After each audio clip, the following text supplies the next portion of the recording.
All right, welcome everyone to Maximus Live episode 69. I can't believe we've done so many of these. Happy Thursday, June 9th.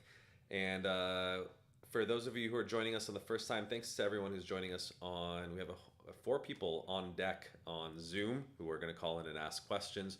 Have a shout out to the folks who are joining us on Instagram Live, YouTube Live, and Twitter Spaces.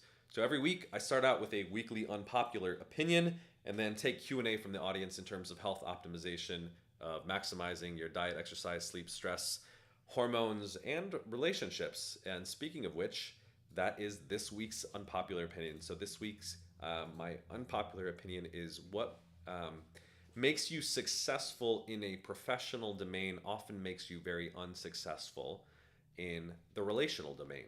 So I'll tell you kind of an interesting backstory. So I'm a clinical psychologist, and I basically work as an executive coach in terms of my private practice. I specialize in working with prominent tech CEOs, VCs, and professional athletes. And here's the interesting thing. So most people don't come to me because they have a mental health issue. They just want to run their companies more effectively with less stress. And so the optimization focus of my practice is what appeals to them, right? Because my thesis is if you're healthier, you're going to do a better job running your company. My job is not to tell you how to run your business, it's to tell you how to run your mind and body. Because when you have better energy, better focus, you're going to make better decisions and you're going to execute better. So we do obviously a lot of work on that, but I will have to say that lately 50% of my time is probably just talking about their relationships with their girlfriends and wives.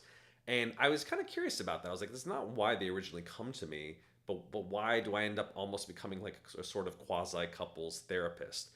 And the reason I think why is because these guys are super smart, super driven, super successful at their businesses, but there's often a fusion with their identity as a CEO slash founder or investor.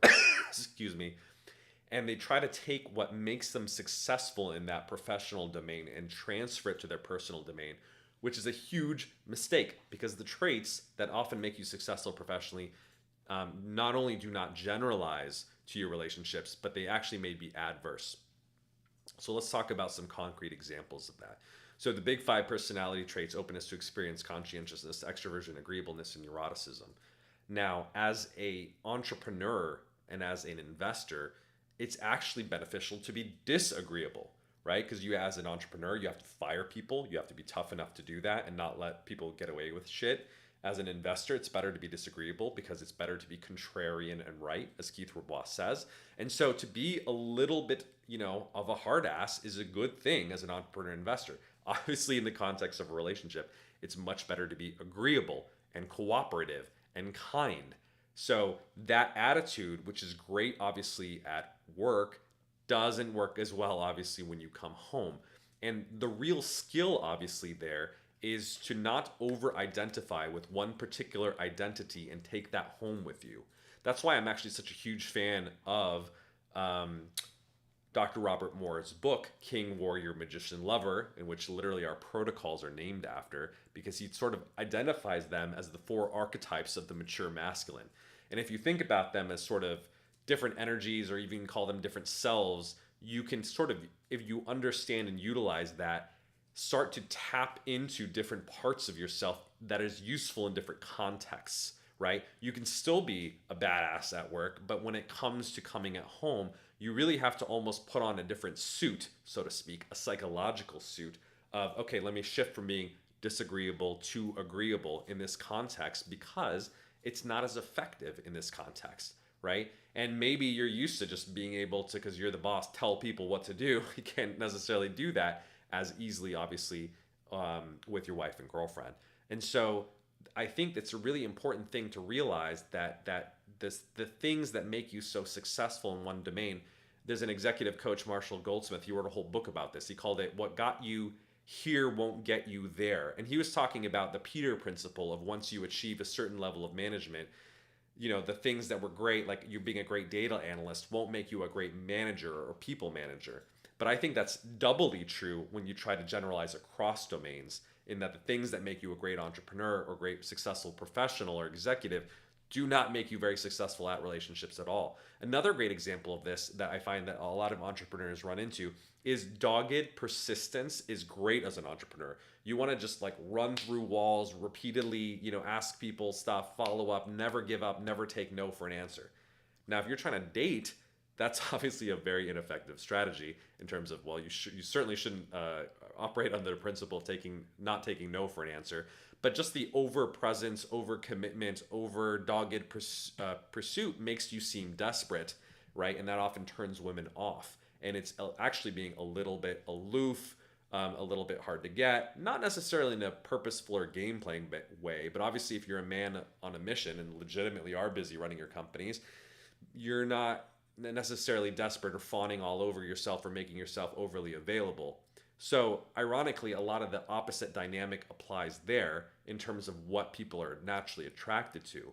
So, even though women do like dominant, high value men who are sort of leaders of other men, successful captains of industry, etc., a lot of the traits, though, or types of behaviors that are effective in a professional context are actually quite big turn-offs in a personal context. So that's kind of my main take home, though, is that it's a different game. And when you're playing a different game, you're playing chess versus checkers, you can't apply the same rules. And so in a different domain, you have to learn the different rules apply and put on that different persona. And it's not to fake it. I actually think the worst advice that people tell people is to be yourself. Because I think there is no one self. My thesis is that there's multiple selves. There's the professional self, the kind and cuddly personal self, right? That maybe that's more attractive in an interpersonal, relational, romantic context. And so when you can expand your repertoire of multiple selves and be able to kind of drop into that persona, wear that different suit, you're going to be just so much more effective in an interpersonal context. All right, so that's my this week's unpopular opinion. We got a lot of people in the waiting room. So I'm just going to literally first come, first serve, pull people in and answer your questions about health optimization.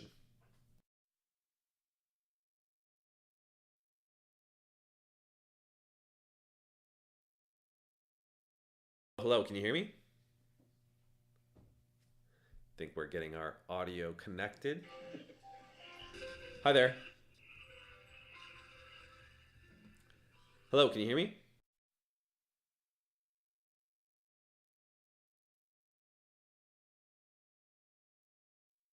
Hi there. How are you doing?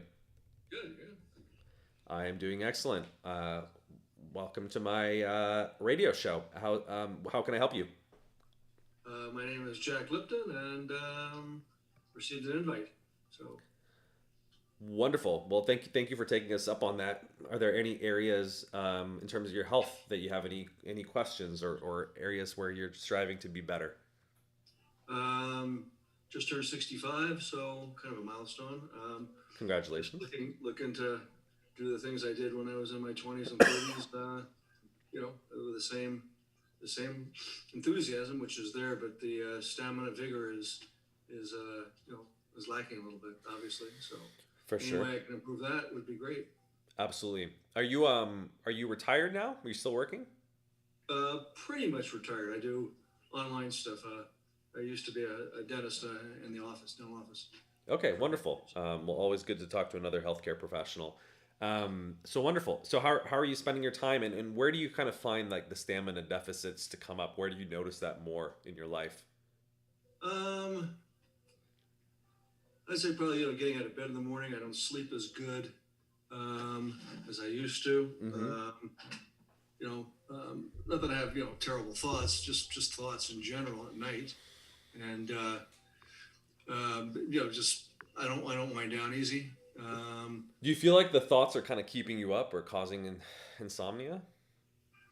Um, yeah, let me turn my phone off here because Yeah, that would be helpful. yeah, I got okay. Yeah, it's just a busy mind, if you know what I mean, and Yes. it's hard to tune it out. I mean, I just seem to and then just time will pass, and I'll be like, oh, hey, I'm still awake, or I'll get up, after a couple hours, I'm like, geez, I want to go back to sleep again, and Yep. you guys go back to sleep. So the sleep quality is not wonderful, and during the day I feel a lot of fatigue. I feel you. How much sleep are you getting on average? But with naps during the day, I probably get a total of 7, 8 hours. Okay, and how long are you napping during the day? An hour or two sometimes. Sometimes I don't nap at all. Yeah. And then Yeah. how long does it take you to fall asleep on average? Unless I'm really zonked out or something. Sometimes it takes like an hour to wind down. Yeah. So it sounds like you are having some initial insomnia. I'm not diagnosing that, but just saying it sounds characteristic of it in that generally it shouldn't take people more than 15 to 20 minutes to fall asleep. And it sounds like what's perpetuating your potential insomnia is some compensatory behaviors, which is like the excessive napping. While it makes sense what you're doing. You're obviously making up for the sleep debt that you're accumulating from not sleeping as much during the night. But the problem is obviously when you sort of excessively nap, it throws off your circadian rhythm. It makes it less likely that you fall asleep the next night. And so you get into this, obviously, this negative cycle of insomnia. So I think there's a couple things that you can potentially do to start to alleviate that. And the first thing is, what you're talking about, you sound like you have a little bit of like that active, what the Buddhists called monkey mind, right? It's kind of like a lot of thoughts going on. So the number one recommendation that I have for folks that are describing what you're describing is the benefit of a bedtime routine, right? So the benefit of this is actually twofold. The one is actually from a behavioristic perspective, it's conditioning. So conditioning is basically you're just training your brain to say, I'm introducing a trigger or a stimulus to basically tell my brain that it's time to wind down and get ready for bed. And too many of us, especially in this digital device era, we just kind of like are busy, active, or doing whatever, and then we jump into bed expecting us to wind down, and the brain is not ready for that.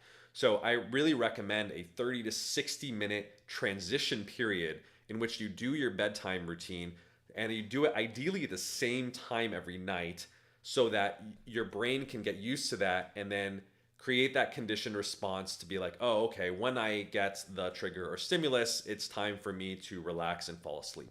What time is your ideal bedtime? What time are you generally trying to go to bed?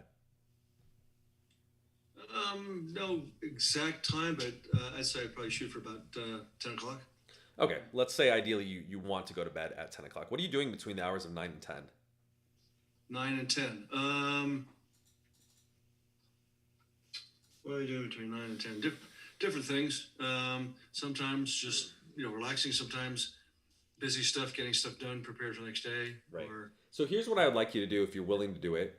Spend the 30 up to 60 minutes introducing a bedtime routine. And the goal is to do the same exact thing every single night on course. It should almost be ritualistic, is the way that I describe it. The more ritualistic, in fact, the better, because it creates that conditioning like I was talking about. So there's a couple things that I would suggest as your bedtime routine that's useful for you. I highly, highly recommend journaling. And what you want to do is a bit of a brain dump in terms of instead of ruminating in your mind about these sort of thoughts, it's getting it out of your mind and getting it on paper. It's a very similar principle to sort of like GTD or any sort of like productivity mechanism.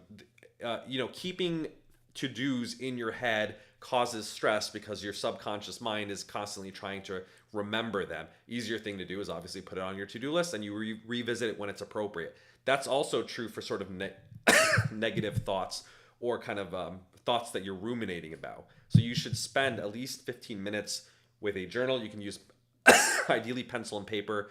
If you're using a digital device or a laptop or an iPad, make sure that you have the night mode or night shift mode on, so it's not providing excessive blue light into your eyes. And then dump all the thoughts out so that when you actually get into bed, you're like, look, I've already thought about them. I've containerized it so that it's all out on paper, and so I don't have to ruminate about it in my head.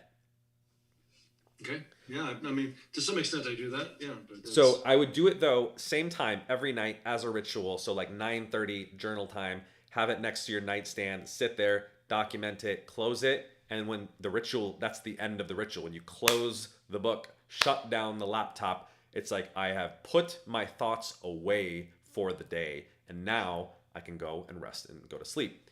The other thing that you may want to consider doing is there can be some supplements that can be helpful to just kind of calm the mind down. Now, obviously, you consult with your doctor, but magnesium, do you take any supplements or anything for sleep? There's an over-the-counter stuff by I think Soul Ray Pharmaceutical. Do you know what it is? It's got I think valerian root. It's got some other herbal. Um, Yeah, the valerian stuff, I mean, the herbal stuff can be hit or miss. Valerian is like a very common sort of anxiolytic, anti-anxiety. But what I would actually suggest is magnesium, because it's like a elemental staple that everyone should take. Like nobody needs valerian, but everyone needs magnesium. It's literally a key nutrient that we're essentially all deficient in. So there's two forms that I really like. One's called magnesium acetyl taurate. I'll put the link in the Discord community afterwards. But that has the best absorption to the brain, and you only need like 45 milligrams of elemental magnesium of that. You can buy it on Amazon. It works really well. The other one that I really like, Jarrow has a powder. It's a premix. It's magnesium citrate, potassium, inositol, taurine, and L-theanine. L-theanine is the component in green tea that counteracts the caffeine, and it has like a nice, very mild anti-anxiety effect. That's a nice pre-blend. I usually don't love a lot of blends, but I actually like that formulation. Ironically, it's called their day formula. It's actually better than their night formula because their night formula has melatonin. I actually don't recommend melatonin for daily use, but generally magnesium really helps kind of calm people down, lowers anxiety, lowers stress, and is obviously just useful for like 200 different bodily functions. So all of those things are actually anti-anxiety that I mentioned. Taurine is an anti-anxiety, L-theanine is an anti-anxiety, and inositol is mood regulating. So a supplement like that, 30 to 60 minutes before bed, can also just help kind of unwind the body and the mind in order to get you into an optimally relaxed state. So that's what I would generally suggest. And then the third thing I would suggest is to mitigate your napping to no more than 20 to 45 minutes and to try to do it as early in the day as possible. Generally, the optimal time to nap is 7 hours after you wake up. That's why, so like generally siesta culturally, if you wake up at 7 o'clock, 7 hours after that is 2 p.m., right? That's kind of the typical lull or the lowest trough in your circadian rhythm. So if you're sleeping an hour or two, even though it helps you catch up on sleep, like I said, you're creating this sort of negative snowball effect of it makes it less likely that you're going to be able to fall asleep that night after you obviously have a 2 hour nap. So even though it's going to be a little bit of a short-term hit, you're going to be more tired because you're not napping as much. In the long term, it's going to allow you to correct your sleep cycle and go to sleep on time at 10 o'clock. okay. So just to review those three things, try to take, in consultation with your doctor, a magnesium-based sleep supplement 30 to 60 minutes before bed. Set up a nice bedtime routine that induces relaxation. I would recommend journaling and or doing something else that's relaxing, reading, listening to nice music, whatever it is that you like doing. But it should be the same thing every single night. Try to get into bed at 10 o'clock. If you don't fall asleep within 15 to 20 minutes, get out of bed, do something else that's calming or relaxing, and don't go back to bed until you're tired. You don't want to be tossing and turning in bed because it creates a negative conditioned stimulus with the bed. You don't want to associate the bed with anxiety. So that's the other thing that's really helpful to do. And then the next day, if you're still tired, it's fine to take a nap. Try to take it 7 hours after you wake up. No more than 20 to 45 minutes so it doesn't disrupt your sleep for the next day. Does that sound good? Sounds great. Excellent. So follow up with me. Let me know how it goes. We can follow us on maximustribe.com/discord. That's our Discord community. And I'd love to hear how we're improving your sleep. Maximus? Tribe.com/discord is the link to our Discord community. Cool. All right. So I just signed up for that. Haven't done my free testosterone test yet. It's supposed to come in the mail Monday. Awesome. Kind of curious what I'm going to find. Yep. I'd love to see your results as well. Really appreciate your time. Thank you. Do I listen to any more, or we're good? You can listen. I'm going to bring in other callers. Oh, okay. So just thank you. It's just to get more information, right? Cool. Yeah, exactly. Okay. Thanks a lot. Thank you. All right. Putting you back in the waiting room and bringing in caller number 2. Hey Thanks for there. having me. I got a fellow Cam here. I love the name. Yep, yep. I've been on the show before. I'm on month 2 of the program. I'm 32 years old, and I think I posted my results in the Discord Mm-hmm. a couple of weeks ago, maybe a few weeks ago. So my free T went from 123 to 186. Amazing. So that's pretty good. And so I'm on like the higher range of testosterone now. I wanted to talk to you specifically about a couple things I was experimenting with, Mm-hmm. and my ADHD and how it's affected my ADHD, because I've had some kind of strange, not symptoms, but effects from the medication. It's all been really good. So Okay. Yeah, let's talk about it. So I will say, with those results that I posted and my free T going up, I did, contrary to your opinion, I was taking a supplement that had boron in it for like 2 weeks. So I'm curious to see my numbers coming back, well, because I stopped taking it, what they're going to be. But it made me kind of feel a little bit crazy, and it made just my mood, like, really, it was throwing it off. So I was taking... The boron was throwing your mood off? So I was taking that, and I was taking the Designs for Health, the B Supreme complex. So I was taking both of those, and I took off the supplement, the boron, and I was still kind of like feeling a little bit. So like for my ADHD, I've been prescribed Adderall, and I've been taking it for about like a year. It's been good, up to serving its purpose. Yep. How much do you take, and what form? I take. It's these tabs are 30 milligrams, but I'll take at most a half of that. Okay. And if I take any more of that, I get these weird symptoms. Like I get like, kind of feels like your brain's starting to get on fire. Like you get like pressure near the temples, and it just doesn't feel that great. So you're taking 15 milligrams usually once a day? Yeah, in the morning. But since I've been on the program, I've stopped taking it. Okay. And I think my mood and my focus has been stable, and I just got a new job and doing great. I can't take this. So it's kind of like, but it's kind of weird. If I do take it and I'm on the medication, I immediately get what I would felt if I took 30 milligrams if I only take 15. Right. So it's kind of like the bad symptoms come just like instantly now. So it's weird. Yeah. So I stopped taking it, and it's been fine. I haven't needed it. So it's been great. Well, yeah, I mean, really interesting to hear. Thank you for sharing that. I would talk to your prescribing psychiatrist just about that, just in terms of if you obviously need like an adjustment in your dosage, they should just be aware of what you're doing, and can make some adjustments. It might be easier to split the pills into smaller dosages if they give you, for instance, a smaller amount of Adderall, right? I mean, there's just unfortunately not very many studies characterizing like the interaction effects between SERMs and stimulants, right? Like an Adderall and an enclomiphene. So we don't know, right? Because there's like an infinite number of medication combinations. Now, there's no inherent contraindication between them, but I mean, this is my hypothesis. Is there's two things that are going on that are potentially increasing your energy and your focus. One, obviously, when you optimize your testosterone, your energy and your focus goes up. But two, the B complex that you're specifically mentioning is known to obviously increase energy, not necessarily focus, but energy.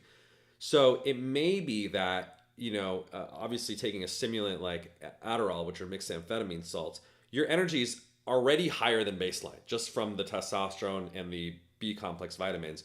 So I'm not surprised that the 15 milligrams is maybe as effective as the 30, in that you've already just pushed your baseline up, and then the 15 may take you already to a level that's quite high.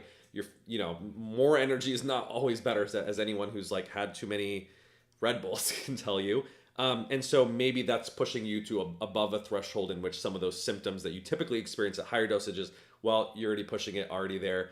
And so the answer may be maybe you don't need either as much of a dosage or maybe at all, is if you're finding that you're functioning pretty well on this new combination of medication and supplements. Yeah, it's kind of crazy to think that like just being on, like a SERM, and then the good medication from this program has kind of, I don't want to say that it has the ability to cure ADHD, but like, I ditched the medication 2 months ago. Like I'm just not taking it anymore, and I'm doing great. So Yeah. that's just a great outcome. That's a fantastic result. I mean, it's we should do a case study and publish that actually. I think it's really interesting, and it's great too because Adderall obviously does have its use, and obviously people who have legit ADHD, and it is for those people obviously it can be very life saving. But the tricky thing is like very few people get a proper diagnosis of ADHD. Like they're not doing full neuropsychological exams oftentimes. So I think a lot of times people, whether it's a hormonal deficiency or anxiety or a lot of other things that can present as inattentiveness, get diagnosed as ADHD, and they don't really address the underlying root issue. I'm not saying that's the case with you, but so it's in that with that theory in mind, it may not actually be so crazy that optimizing your hormones and your nutrients that you may have been deficient in. A lot of people actually are deficient in things like vitamin B6, B12, could actually improve your brain function. And obviously, it has a huge benefit of the fact that both of those are non-addictive, non-habit forming, non-tolerant,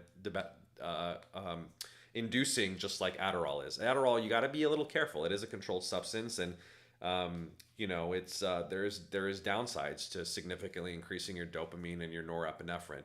So if you can obviously get away with what I would argue is a milder approach, probably all the better long term.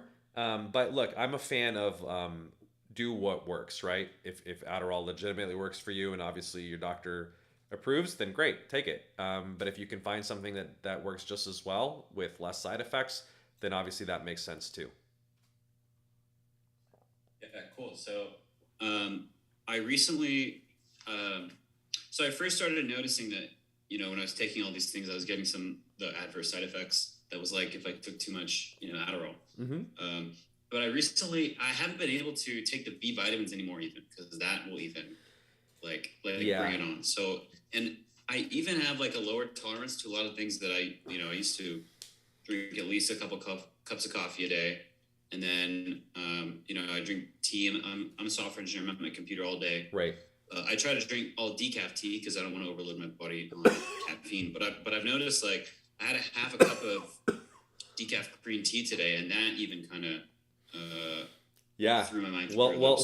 Welcome to natural energy is what I would say. I've experienced the same thing. Like I'm very sensitive to caffeine, but I used to be able to drink tea, kombucha, dark chocolate. I can't even take those anymore. It's just because you have so much energy, you don't really need anymore. So it's not an unusual phenomenon.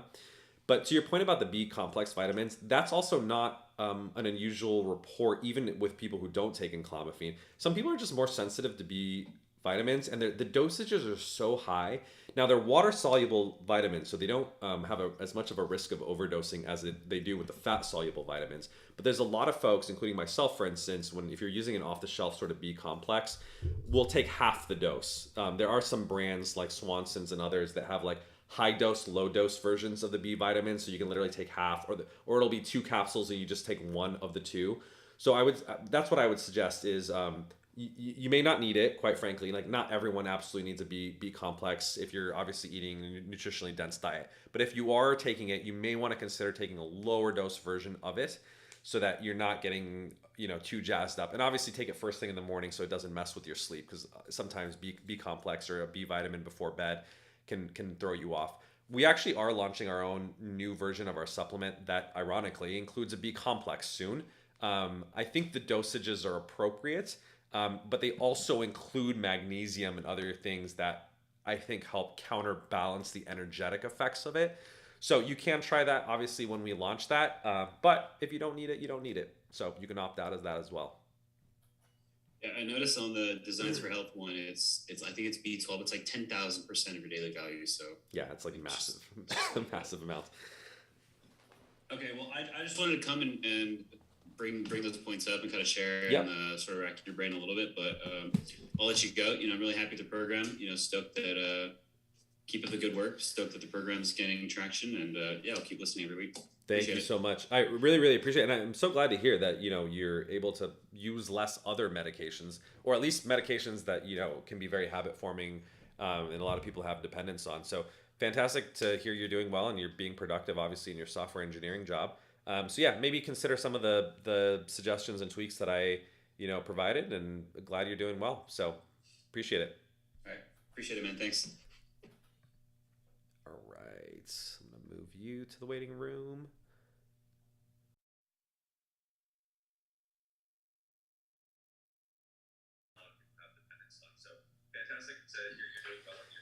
Hey there. Hey. I think I get a little bit of echo from your side. If you can just turn down your Hold speakers. on, let me kill the. Sorry, let me kill. Okay, that was you. Actually. Yes, I was hearing myself with a delay. Hold on, let me start my video. I don't want to hog too much time because I was there already last week. And no worries. Actually, the B complex was one of my questions. Yes, sir. Another question, and look, I know you don't have to answer it, or maybe you don't want to answer it. It would be great if we could have an idea of what's on the roadmap, because I did buy a bunch of supplements before getting onto the protocol, and now you're talking about B, and I'm like, damn it, this is a waste. Yeah. So I don't know if you can reveal what's coming beside that B complex, but it would be great. Yeah, for sure. So the first thing what was the first thing that you wanted to bring up? Well, the first thing was actually asking about B complex, right? I'm taking one too. Right. I'm taking the methyl B complex, I think from Methyl. Clear Labs. What, from which labs? Clear Labs. Yeah, okay, I know that brand. Mm-hmm.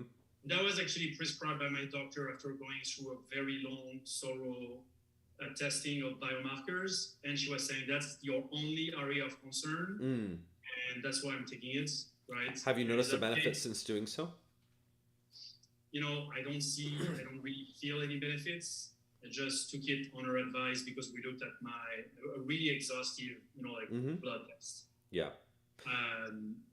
Yeah, I mean, to be honest, most people don't feel most supplements. B complex is one of the rare ones that people sometimes subjectively feel in terms of it's mostly an energy boost. But I mean, are your energy levels generally good? They are, right? Yeah.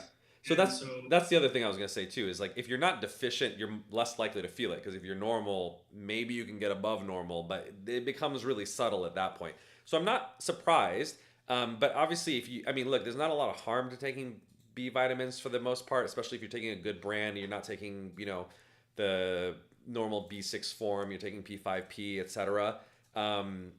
So you can obviously continue to take it based on your doctor's recommendations. If you don't feel like it's useful, obviously have that conversation with the prescribing physician. But I think generally it's a good thing to take. Not a lot of harm. Not absolutely necessary, but I think given how much people report deficiencies in energy, it's a common beneficial supplement. So in terms of we actually have our supplements literally sitting at the pharmacy right now. We just have to get it up and available. So our thing is basically going to be equivalent of a multivitamin, kind of like a Thorne Multi Elite. So it's vitamins A, D, E, K, G, G, just like we have with our current supplement. But now it introduces the B complex, all the methylated forms, the superior forms that you mentioned. It includes the special form of magnesium. I mentioned magnesium acetyl taurate. It includes zinc. It includes copper, and it includes a special saffron extract for mood and focus. That's essentially the formulation of the existing supplement. So I mean, you can do with that what you will in terms of making it fit your other supplements. We just generally tell people, obviously, like, don't double dip. If there's any of those that you're taking, you don't want to take excessive dosages of it. But after this supplement, we're going to launch actually any other supplements. We're really not in the supplement business. We're really in the prescription medication business. This supplement is an exception because it's almost a complete multivitamin. It just doesn't have like the trace minerals, which I don't think actually most people really need in terms of selenium and chromium. The research results are mixed on them anyway. It has all kind of what we call the building blocks, the things that are really foundational and things that most people are deficient in. That's kind of our foundational supplement, but we're not going to sell honestly anymore. So feel free. Like for instance, it doesn't include a fish oil. So if you like a omega-3 kind of supplement, you can obviously buy that on your own. It'll be beneficial for all the aforementioned indications. The stuff that we're coming out, the 3 more products, they're all going to be prescription drugs. And unique combinations of them. So can't talk about it yet about those, but it shouldn't cause any. It shouldn't overlap with any supplements. Got it. But you talked about one of them on the Discord, right? Isn't it that It's going to be the lover protocol. So I mean, you can kind of guess what that's going to do. So it's like generic Cialis, right? Yeah, we're not selling anything generic though. It's actually going to be a custom combination of two different compounds that are going to enhance sexual performance and also sexual enjoyment. So there's a unique sort of libido enhancer that Cialis doesn't do. Cialis or tadalafil increases blood flow, which is very useful, right? Because it increases your obviously your erections, but it actually a lot of athletes actually take it to increase their pumps at the gym. It increases muscle protein synthesis. So it's actually better than any of these nitrous oxide supplements that you see commonly in pre-workouts. And there's really interesting research that it may actually have some cognitive enhancing effects. We certainly have seen that. There's a mass epidemiological study of sildenafil Viagra that showed enhancements in terms of preventing cognitive decline and dementia. And there's a study with tadalafil as well in terms of improving numerous aspects of cognitive functioning, including attention, memory, things like that. So there's a lot of benefits actually, in addition to the prescribed benefits, which include lowering your blood pressure and shrinking your prostate if you have BPH. So those are all tadalafil benefits, but we're introducing a new compound as well that has some libido boosting effects. So that's the interesting thing. A lot of people don't obviously take ED drugs if they don't have erectile dysfunction. Well, why would you, right? You don't really need it. But it's in some ways, I actually argue it's the most interesting anti-aging drug that's out there because, well, I mean, if you lower your blood pressure, you shrink your prostate, and you improve your cognitive function. Those are like basically common things that are associated with aging. So, you know, one of our advisors actually argues like tadalafil is a better, essentially, anti-aging drug than baby aspirin or what's the other common thing that's sort of taken these days? Statins and, you know, metformin. So yeah, anyway, that's a little sneak preview of that product. We'll talk a little bit more, but it should be out by the end of the month. Okay, and then you have two more this year. Two more this year. Every quarter is our goal. So end of Q2, Q3, Q4, we'll have a product that'll be out, and they're really, really cool stuff that we've been working on for many months. I've actually been beta testing all of them myself. So it's literally stuff that I will use myself, and it's best in class. Awesome. Does one of them has to do with performance, like physical performance, maybe? No, I mean, I think the King Protocol really covers that pretty well. Like testosterone, there's nothing that enhances physical performance outside of maybe some endurance stuff, like testosterone. Like the physical effects of testosterone are actually quite profound when you double your levels. So I think we have the basis covered there. I think the other stuff is a little bit more on the other parts of the body or other benefits. We try to have the products be stackable so that they provide unique benefits, and you can obviously take all of them. They don't necessarily overlap. Awesome. Last question. Can we speak quickly about DHT? Yeah, sure. So I listened to the Andrew, what's his name, Man podcast, and conversation around DHT and the effect of turmeric, curcumin. What's your take on what someone should do about their DHT level? Should you be concerned about your DHT level? I don't listen to Andrew Huberman anymore because I think he spews a lot of incorrect things. What did he say that curcumin or turmeric lowers DHT? Yes, was recommending not taking any curcumin and turmeric because of its effects on DHT. Yeah, I mean, I've seen those. I've seen that literature, and I think it's a wise precaution in terms of daily versus as needed dosing. I don't think most people, unless you have a medical condition that has heightened inflammation, you should be taking these really potent turmeric extracts on a daily basis because they're very effective, right? They actually work as well as NSAIDs do, and they have pretty powerful physiological effects. So, I mean, look, it's different if you have like chronic arthritis and the alternative is to take painkillers. You want to take perhaps a turmeric or curcumin extract in consultation with your doctor. But if you're otherwise a healthy person that doesn't have like chronic pain or inflammation, there's a trade-off, right? So you don't need to obviously be on pain meds, and maybe it is inhibiting your DHT. So I actually think it is a wise idea to be cautious about it. The way I like to take it personally, first of all, the bioavailability of As you know, curcumin is pretty poor. I like to take a form that's bound in a cyclodextrin. It's basically like a donut-like molecule that enhances the bioavailability of curcumin. So there's different cyclodextrins. There's beta cyclodextrin, and there's something called HPBCD. It's like hydroxypropyl beta cyclodextrin, but essentially takes a lot of lipid-soluble compounds that are not very bioavailable and makes them more bioavailable. There's one seller on Amazon that sells that cyclodextrin complexed curcumin. I think it's probably one of the better ones on the market. There's a bunch of them, Longvita, Mariva, blah, blah, blah. The phytosome form, they're all generally good-ish. But I prefer to take it PRN, meaning as needed. Like if I have an injury or I have bronchitis or something where there's an acute inflammation that I want to resolve, instead of taking an ibuprofen and a naproxen that is a little bit harsher on the liver, then yes, you can take it for the duration of the course of that, treating that acute condition, and then come off of it, because it does have, every supplement medication has potential side effects, and yes, you don't want to necessarily suppress your DHT too much. I'm curious how much of a suppression that you see on those supplements. I don't know if it's been well characterized in the literature, but it is a known phenomenon, and I do think it's wise to be cautious. So I actually agree with that recommendation.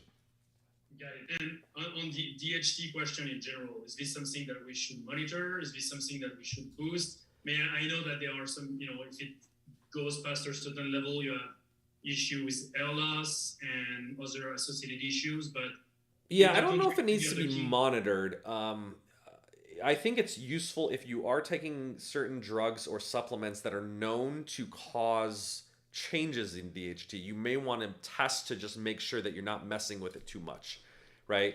Like if you're, so if you decide, I am going to take, curcumin or turmeric long term, maybe you should test it. I don't think most people really need to do that. Otherwise,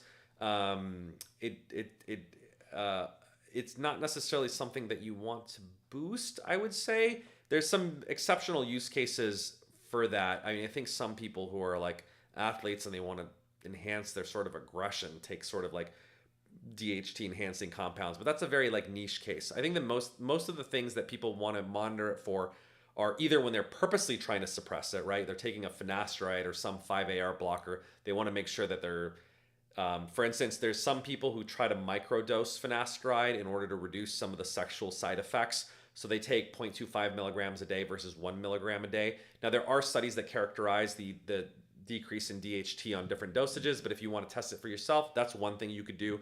Or like you were saying, if you want to understand if your supplement regimen is causing a DHT decrease, that's a second reason you could test for it. But otherwise, I don't think it really needs to be routinely monitored. Got it. Thank you so much for your time. Awesome. Great questions. I think a lot of people are interested. I've been on the protocol, by the way. This is my first week. Awesome. How's it going? How do you feel? I do think that I'm one of the very few cases that has experienced hot flashes. So everybody can make fun of me. And it went away. But other than that, it's been 5 days. So far, I haven't felt anything yet. Yeah. So yeah, like I said, if you're high energy and feeling good in the first place, it's going to be much more subtle, right? It's not a psychoactive drug like caffeine or Adderall. You're not going to feel it obviously in the same way. It really takes 28 days to kind of achieve peak levels. So yeah, continue to see how it goes. And obviously, let's take a look at your after blood test to see the increase in testosterone. Great. Thank you so much. My pleasure. Great questions. Bye-bye.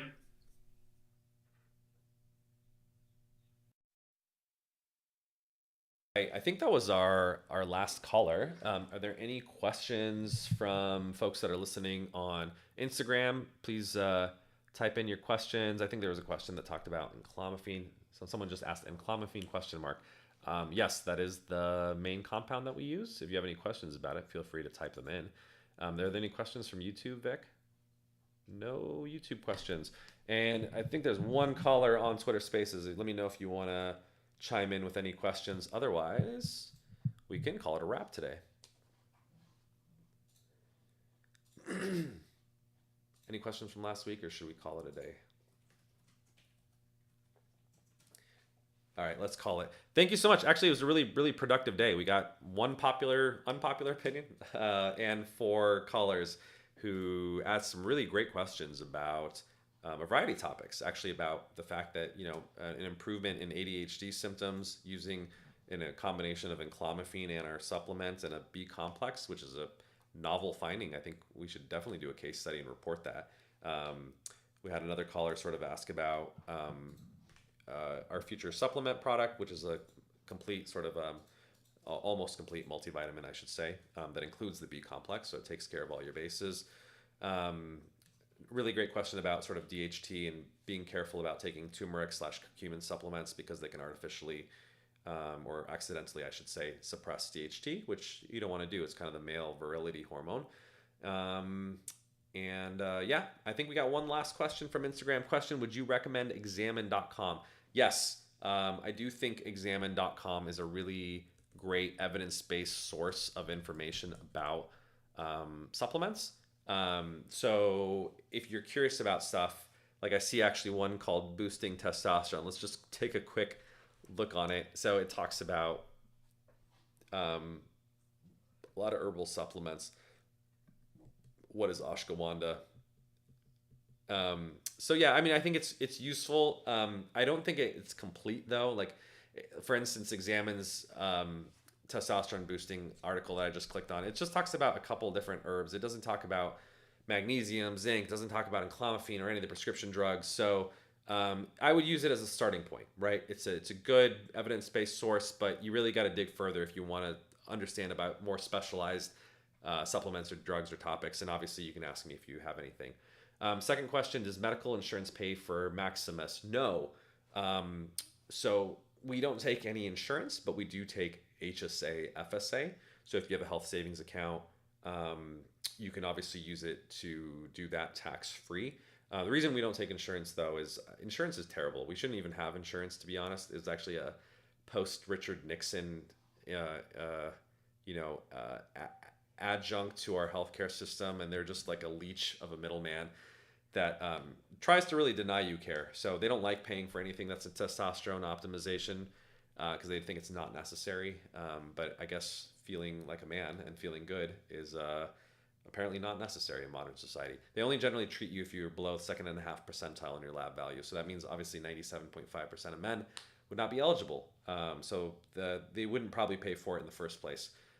So I think when it comes to really optimizing or enhancing health, you got to pay out of pocket. You have a direct relationship, with your doctor or the company like us, and we make sure that we provide you with better care than anything you can get in the sick care system, is what I like to call it. So for the best content, you need to buy their full stack guides, unfortunately, at examine.com. Yeah, well, they got to make their money, so I don't blame them. I don't know if it is the best content, but sometimes you got to pay to play. Someone's asking what dosage is your enclomiphene. It's customized to every patient. We have dosages as low as 3.125 milligrams all the way up to 25 milligrams. So it varies quite a bit. Most common dosages are 6.25 milligrams for healthier, younger folks. That's literally the dosage I take. It doubles my levels and I don't need any more. You want to really take the minimal effective dosage to feel your best.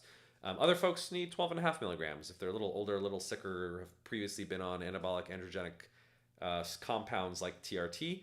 Obviously, it kind of downregulates your own endogenous production, and people don't always quite bounce back the same, and so sometimes they might need a little bit of a higher dosage. We actually had a previous caller who was previously on TRT. I believe he's on 12.5. So it really depends.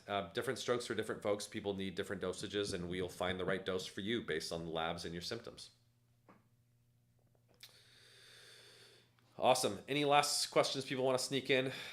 Going once, going twice, and we are sold. All right. Thank you, everyone, for a great Maximus Live episode 69. If you do have any further questions that struck you last minute, please join our Discord community. You can find it at maximustribe.com/Discord, and you can join our community of 1,600 men, and we can answer great questions like this gentleman who asked about, can you have alcohol with Maximus? There's no contraindication with alcohol. You can have it. But I always tell people, anything that's processed by the liver, which enclomiphene and other drugs are, you may want to be careful about damaging your liver in general. It's not going to necessarily cause any acute issues, but keeping your liver healthy in the long term in general is a wise idea, and there's no amount of alcohol that is safe. We know that, at least for cancer reasons. All right, everyone, have a wonderful rest of your week. Stay healthy, stay safe, and I'll catch you next Thursday, 6 o'clock Pacific time. All right. Thank you.